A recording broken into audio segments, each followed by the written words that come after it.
सभी साथियों को नमस्कार। आज के इस वीडियो में आप सभी के लिए लेकर आ चुका हूं मैं एसएससी सीजीएल एग्ज़ाम 2025 के लिए इम्पोर्टेंट क्वेश्चन। जैसा कि आप सभी को पता है सीजीएल का एग्ज़ाम स्टार्ट हो चुका है और 12 सितंबर का जो एग्ज़ाम है वो कंप्लीट भी हो गया। लेकिन भाई अभी तो लाखों की संख्या में ऐसे स्टूडेंट हैं जिनका पेपर आने वाले दिनों में होने वाला है। तो जिनका भी एग्ज़ाम अभी तक नहीं हुआ, इस वीडियो को लास्ट तक देख लेना, आपको समझ में आ जाएगा कि किस तरह के क्वेश्चन आप लोगों से पूछे जा सकते हैं। तो सभी स्टूडेंट एक बार अपनी अपनी एग्ज़ाम डेट कमेंट कर दो भाई, ताकि मुझे पता चले कि किस डेट के और किस शिफ्ट के ज़्यादा बच्चे हमारे साथ में लाइव हैं। तो देखो भाई, सभी बल्ले गेंद हैं, सभी गेंद बैडमिंटन है और सभी बैडमिंटन आपके विकेट हैं। तो बताओ भाई, निष्कर्ष तुम्हारे सामने है, सभी बल्ले विकेट हैं क्या, कुछ बैडमिंटन बल्ले हैं क्या। तो इसका पहले तो आपको वेन डायग्राम बनाना पड़ेगा। देखो, सभी बल्ले गेंद हैं, यानी कि जितने भी बल्ले हैं वो सारे के सारे क्या हैं सर, वो सारे के सारे आपके गेंद हैं। तो गेंद को मैंने जी लिख दिया। फिर बोला सभी गेंद बैडमिंटन है, जितनी भी गेंद हैं वो सारी की सारी बैडमिंटन है। बैडमिंटन को मैं बीडी लिख देता हूँ, ठीक है भाई। फिर बोला सभी बैडमिंटन आपके विकेट हैं। अब जितने भी बैडमिंटन हैं वो सारे के सारे विकेट हैं। अब सवाल को पढ़ो। तुमसे बोला सभी बल्ले विकेट हैं क्या, जितने भी ये बल्ले हैं वो विकेट हैं क्या। हाँ मेरे भाई, विकेट के अंदर ही तो है ये। बिल्कुल सर, आपकी बात सही है, पहली बात तुम्हारी सही हो जाएगी। फिर तुमसे बोला कुछ बैडमिंटन बल्ले हैं क्या। बिल्कुल, बैडमिंटन का गोला इतना बड़ा, बल्ले का गोला इतना सा, और इसके अंदर ही तो है। हाँ भाई, कुछ ना कुछ हिस्सा तो है मेरे भाई, इसका मतलब ये बात भी तुम्हारी सही है। तो भाई निष्कर्ष 1 और 2 दोनों तुम्हारे अनुसरण करते हैं, ठीक है। तो जिन्होंने आंसर दे दिया ऑप्शन नंबर 4, उनके हो गए भाई मजे, बाकी सभी का गलत हो गया। आइए अगले सवाल पर बढ़ते हैं। ऐसे सवाल हर एग्जाम में पूछे जाते हैं, बार बार पूछे जाते हैं, ठीक है। तो देखो, गुणा का मतलब है ये इसकी मम्मी है, जे का प्लस का मतलब है ये इसका पति है, भाग का मतलब है ये इसकी बहन है, और माइनस का मतलब है ये इसका भाई है। तो तुमसे बोला कि क्यों का जेड से क्या संबंध है। अब देखो, सबसे पहले यहाँ पर भाग का चिन्ह है, भाग बोले तो बहन, तो सर इसकी बहन हो जाएगी ये। तो क्यों जो है ये बहन हो जाएगी मेरे भाई, किसकी सर, ये तो एक्स की बहन हो जाएगी। यहाँ पर प्लस है, प्लस बोले तो पति परमेश्वर, तो सर इसके पति हो गए, तो एक्स जो है पति हो गया मेरे भाई वाई का। यहाँ पर गुणा है, गुणा बोले तो मम्मी है, तो वाई जो है मम्मी हो गई मेरे भाई जेड की। तो मान लो कि ये मैं हूँ, ये मेरी मम्मी है, मेरी मम्मी के पति मतलब मेरे पापा, और ये मेरे पापा की बहन। तो जिन्होंने आंसर दे दिया ऑप्शन नंबर सी, उनके हो गए भाई मजे, बाकी सभी का ये क्वेश्चन गलत हो चुका है, ठीक है। तो ये मैं हूँ, ये मेरी मम्मी के पति मतलब मेरे पापा की बहन मतलब मेरी बुआ। तो बुआ तो ऑप्शन में है नहीं, पापा की बहन है।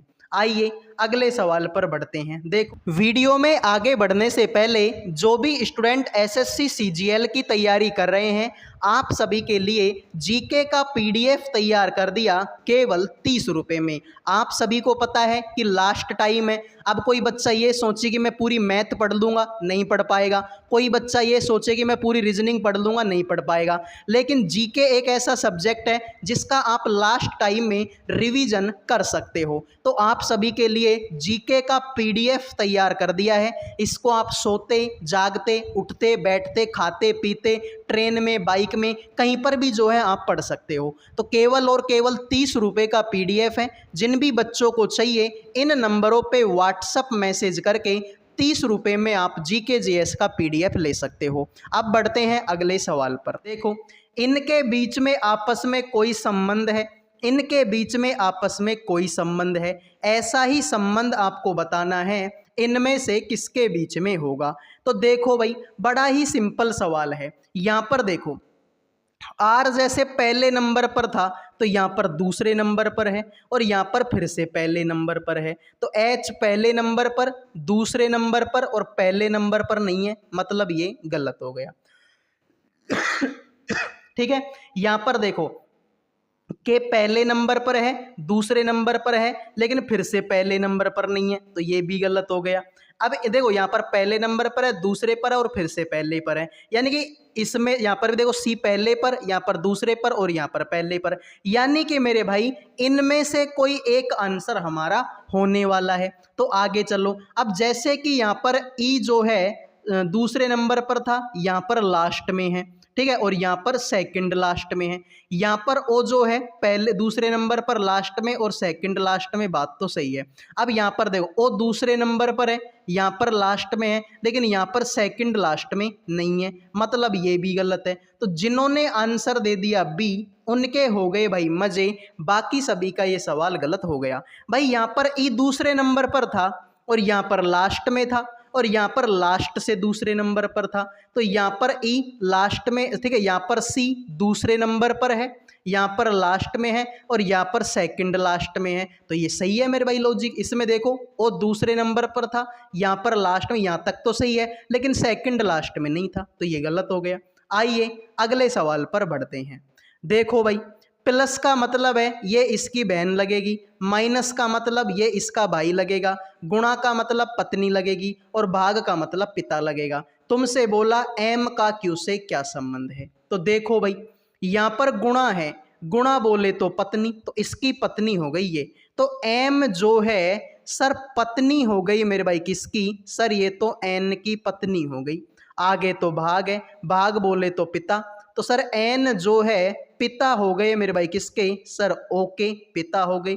आगे प्लस, प्लस बोले तो बहन लगेगी, तो ओ जो है बहन लगेगी मेरे भाई, किसकी सर पी की बहन लगेगी। और आगे माइनस है, माइनस बोले तो भाई है, तो पी जो है भाई है मेरे भाई, किसका क्यों का। तो ये मैं हूँ, ठीक है, ये मेरा भाई है, ठीक है, मेरे भाई की बहन मतलब मेरी भी बहन, मेरी बहन के पापा मतलब मेरे भी पापा, और मेरे पापा की पत्नी मेरी मम्मी। तो भाई तुम्हारे पापा की पत्नी तुम्हारी मम्मी तो लगती है, बात तो सर सही है। बी आंसर देने वालों ने मौज कर दी। आइए अगले सवाल पर बढ़ते हैं। नीचे एक ही पासे की दो अलग अलग स्थितियां दी गई हैं, 12 वाले फलक के विपरीत पर कौन सी संख्या आएगी। सभी बच्चे बताएंगे 12 के विपरीत में कौन सी संख्या होगी। 2 सेकंड का सवाल है। देखो 10 और 8 इसमें भी है, 10 और 8 इसमें भी है, तो 12 का उल्टा क्या होगा 9। यही तुम्हारे सवाल का राइट आंसर है। तो जिन्होंने डी आंसर दे दिया उनके हो गए भाई मजे, बाकी सभी का सवाल गलत हो चुका है। आओ एक निश्चित कूट भाषा में, ठीक है, इसको लिखा गया इस तरीके से, इसको लिखा गया इस तरीके से, तो दी गई कूट भाषा में बताओ इसको कैसे लिखा जाएगा। तो बड़ा ही सिंपल सवाल है, एक ही अक्षर से हमारा आंसर आ जाएगा, क्योंकि भाई शुरू का अक्षर सबका अलग अलग है, दूसरे नंबर का अक्षर भी सबका अलग अलग है, तो एक अक्षर से आंसर आ जाएगा। देखो भाई x का उल्टा होता है c और c आता है 3 पर, 3 में 3 जोड़ दूंगा तो यहाँ पर 6 आ जाएगा, सही है। u का उल्टा होता है f, f आएगा 6 पर, 6 में 3 जोड़ दूंगा तो 9 हो जाएगा, यहाँ पर 9 है। तो q का उल्टा क्या होता है j, j आता है 10 पर, 10 में 3 जोड़ेंगे तो हो जाएगा 13, 13 इसी ऑप्शन में है। तो जिन्होंने भाई बी आंसर दे दिया उनके हो गए मजे, बाकी सभी का गलत हो गया। तो बी आंसर देने वालों के मजे हो गए, बाकी सभी का ये क्वेश्चन गलत हो चुका है। आइए अगले सवाल पर बढ़ते हैं। कथन और निष्कर्ष का ये सवाल सिर्फ तुम्हारे लिए है, बताओ आंसर क्या होगा। तो देखो सभी तार केबल हैं, यानी कि जितने भी तार हैं वो सारे के सारे कहाँ पर आएंगे सर, वो सारे के सारे तार हमारे केबल के अंदर आएंगे।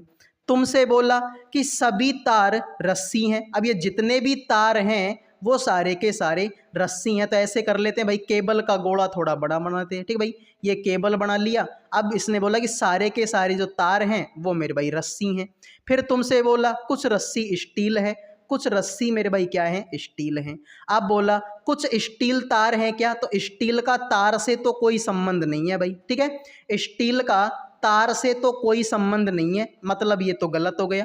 कुछ रस्सी केबल है क्या? हाँ मेरे भाई, कुछ रस्सी आपके केबल हैं, ठीक है, सॉरी कुछ रस्सी केबल है, बिल्कुल। देखो केबल का गोला इतना बड़ा, रस्सी का गोला इतना सा, भाई कुछ ना कुछ हिस्सा तो है इसके अंदर, बिल्कुल ये बात तो तुम्हारी सही है। तो केवल निष्कर्ष 2 तुम्हारा अनुसरण करेगा। जिन्होंने आंसर दे दिया ऑप्शन 1 उनके हो गए भाई मजे, बाकी सभी का गलत हो गया। तो भाई ऑप्शन 1 आंसर देने वालों के मजे हो गए कि केवल 2 तुम्हारा अनुसरण करे। भाई कुछ रस्सी केबल है, हाँ भाई कुछ रस्सी तो केबल है, बिल्कुल है भाई, ठीक है। देखो केबल का गोला इतना बड़ा, रस्सी का गोला इतना सा, तो ये इसके अंदर ही तो है। हाँ सर बात तो तुम सही बोल रहे हो, तो ये वाली बात तुम्हारी सही है। आइए अगले सवाल पर बढ़ते हैं। तुमसे बोला प्लस और माइनस को परस्पर बदल दिया जाए, गुणा और भाग को परस्पर बदल दिया जाए, तो निम्नलिखित समीकरण में प्रश्न चिन्ह के स्थान पर क्या आएगा? फटाफट कमेंट करो भाई, जैसा जैसा सवाल में बोला वैसा वैसा करते जाओ। 45 की जगह पर 45 ठीक है, लेकिन यहाँ तो भाग है, भाग की जगह पर तो गुणा लिख देंगे, हो जाएगा 13। माइनस की जगह पर तो प्लस लिखना पड़ेगा, प्लस लिखेंगे 286, गुणा की जगह पर लिखेंगे भाग 2 और प्लस की जगह पर माइनस लिखेंगे 68। 45 गुणा में 13, 13 पंजो 65 का 5 6, 13 चौके 52 और 6 58, तो 585 हो गया। प्लस में 2 का भाग इसमें देंगे तो 143 आएगा और माइनस का 68 हो जाएगा। 585 का 585, 143 में से 68 जाएगा तो 13 में से 8 गया तो 5 बचेगा, 13 में से 6 गया तो 7 बचेगा। जब इनको जोड़ेंगे तो आंसर आएगा लास्ट में 0, 15 और 1 16, 5 और 1 6, तो 660 तुम्हारे इस सवाल का राइट आंसर हो जाएगा। जिन्होंने आंसर दे दिया ऑप्शन नंबर डी उनके हो गए भाई मजे, बाकी सभी का ये सवाल गलत हो चुका है। उम्मीद करूंगा ये सवाल भी समझ में आ गया होगा। अब बढ़ते हैं अगले सवाल पर। आइए अगले सवाल पर बढ़ते हैं। दी गई श्रृंखला में प्रश्न चिन्ह के स्थान पर क्या आना चाहिए? फटाफट कमेंट करो भाई, इस सवाल में प्रश्नवाचक चिन्ह के स्थान पर क्या आएगा? तो देखते हैं भाई आप में से कितने बच्चे सवाल का आंसर करेंगे। 34 में 12 जोड़ेंगे तो 46, 46 में 12 जोड़ेंगे 58, 58 में 12 जोड़ेंगे 70 और 70 में अगर मैं 12 जोड़ दूं तो आंसर होगा 82, जो कि ऑप्शन नंबर बी है। तो जिन्होंने बी आंसर दे दिया उनके हो गए भाई मजे, बाकी सभी का ये क्वेश्चन गलत हो चुका है। उम्मीद करूंगा ये सवाल भी समझ में आ गया होगा। अब बढ़ते हैं अगले सवाल पर। तो सभी स्टूडेंट प्लीज भाई वीडियो को लाइक कर दो, चैनल को सब्सक्राइब कर दो, लाइक सब्सक्राइब करने का कोई पैसा नहीं लगता। तो आइए भाई अगला सवाल आपके सामने है। उस विकल्प का चयन कीजिए जो 5वें पद से उसी प्रकार संबंधित है जिस प्रकार दूसरा पद पहले पद से और चौथा पद तीसरे पद से संबंधित है। तो बताओ मेरे भाई, 12 का संबंध है 1764 से, ठीक है भाई, 12 का संबंध है 1764 से। अब जिन बच्चों को थोड़ी बहुत मैथ आती है उनको पता होगा कि 12 का क्यूब कितना होता है। सर ये तो होता है 1728, ठीक है। 8 का क्यूब होता है 512 और 16 का क्यूब होता है 4096। क्या मैं सही बोल रहा हूँ? ठीक है, क्या मैं सही बोल रहा हूँ? हाँ सर आप सही बोल रहे हो, ठीक है। तो 12 का क्यूब होता है 1728, 8 का क्यूब 512 और 16 का क्यूब 4096। लेकिन हमको तो 1764 लाना है, तो इसमें मैं कितना जोड़ूं कि 1764 हो जाए? तो आप ऐसे करो सर, इसमें 36 जोड़ दो, हो जाएगा ये 1764। हाँ सर 1764 हो जाएगा, बात तो सही है। इसमें कितना जोड़ूं कि 528 हो जाए? सर आप ऐसे करो, इसमें 16 जोड़ दो तो हो जाएगा ये 528। तो सर ये क्या लॉजिक है? हमें तो समझ में नहीं आया कि यहाँ पर तुमने 36 जोड़ा, यहाँ पर तुमने 16 जोड़ा। तो लॉजिक सिंपल है मेरे भाई, 12 में 4 का भाग दो, 12 में 4 का भाग देंगे तो 3 आएगा और 12 तिया होता है मेरे भाई 36। 8 में 4 का भाग दो तो 2 आएगा और 8 दूनी होता है मेरे भाई आपका 16 हो जाएगा। अब 16 में 4 का भाग दो, 4 चौके 16, तो 16 चौके हो जाएगा मेरे भाई आपका 64। अब इसको जोड़ेंगे तो 0, 15 और 1 16, यानी कि 4160। यही तुम्हारे सवाल का राइट आंसर है, ठीक है। तो एक बार तो इनका क्यूब कर दिया, यहाँ तक तो सिंपल था। फिर मैंने 12 में 4 का भाग दिया तो 3 आया, 8 में 4 का भाग दिया तो 2 आया और 16 में 4 का भाग दिया तो 4 आया। तो 12 तिया 36, 8 दूनी 16 और 16 चौके 64। तो राइट आंसर होगा 4160। अगला सवाल आपके सामने है, नीचे दिए गए समीकरण में चिन्हों को बदलने और समीकरण को संतुलित करने के लिए गणितीय चिन्हों के सही संयोजन का चयन करें। बताओ भाई इसका आंसर, ठीक है भाई, इसका आंसर आपको लाना है। तो बताइए कौन से चिन्हों को आपस में बदलना पड़ेगा। तो मेरे भाई अगर मैं पहला ऑप्शन अप्लाई करता हूं, ठीक है, यहां पर भाग लगाएंगे तो 13 7 का 91 बराबर में, ठीक है, इनको जोड़ेंगे और इनको घटाएंगे तो ये आंसर तो तुम्हारा गलत हो गया। इसमें लगाएंगे तो इनको गुणा करेंगे तो आंसर बहुत बड़ा हो जाएगा, ये भी तुम्हारा नहीं होगा। चौथा ऑप्शन अप्लाई कर सकता हूं क्या, देखो 13 7 का 91, 26 और 7 होता है 33। यहाँ पर अगर 33 और 18 कितना था, बिल्कुल, तो ये बात तुम्हारी सही है। देखो भाई 91 की जगह पर 91, पहला चिन्ह लगाऊंगा मैं भाग का, तो 91 में भाग लगाऊंगा 13 का, फिर आगे चिन्ह लगाऊंगा मैं प्लस का, लगा देंगे 26, आगे चिन्ह लगाऊंगा बराबर का 51 और आगे चिन्ह लगाऊंगा माइनस का 18। तो 13 7 का 91, 7 प्लस में 26, 51 में से 18 गया तो कितना बचेगा मेरे भाई आपका 33, और 7 और 26 ये भी 33, तो इधर को भी 33 और इधर को भी 33। यही तुम्हारे सवाल का क्या हो जाएगा, राइट आंसर हो जाएगा। तो जिन्होंने आंसर दे दिया डी उनके हो गए मजे, बाकी सभी का गलत हो चुका है। उम्मीद करूंगा ये सवाल भी समझ में आ गया होगा। आओ भाई, निम्नलिखित में से कौन सी संख्या दी गई श्रृंखला में प्रश्न चिन्ह को प्रतिस्थापित करेगा। फटाफट कमेंट करो भाई, इस सवाल का राइट आंसर आप लोगों का क्या होगा। तो देखते हैं आप में से कितने बच्चे सवाल का आंसर करेंगे। तो भाई देखो, इसमें से 1 घटाया, इसमें हमने 4 जोड़ दिया, इसमें से 9 घटाया, इसमें मेरे भाई कितना जोड़ दिया, 17 दूना 34 यानी कि 16 जोड़ दिया। इसमें मेरे भाई कितना घटाएंगे, 25 और 8 का 33 होता है। ठीक भाई, तो देखो 1 होता है 1 का स्क्वायर, 2 होता है 4 होता है 2 का स्क्वायर, 9 होता है 3 का स्क्वायर, 16 होता है 4 का, 25 होता है 5 का। तो 1 2 3 4 5 आगे होगा 6 का स्क्वायर, तो ये होता है मेरे भाई 36। तो minus plus minus plus minus plus, तो 36 और 8 होता है मेरे भाई 44। यही तुम्हारे सवाल का राइट आंसर है। तो जिन्होंने भी आंसर दे दिया उनके मजे, बाकी सभी का गलत है। तो सभी स्टूडेंट भाई लाइक और सब्सक्राइब कर दीजिए, ठीक है। अगले वीडियो में मिलेंगे। जय हिंद, जय भारत।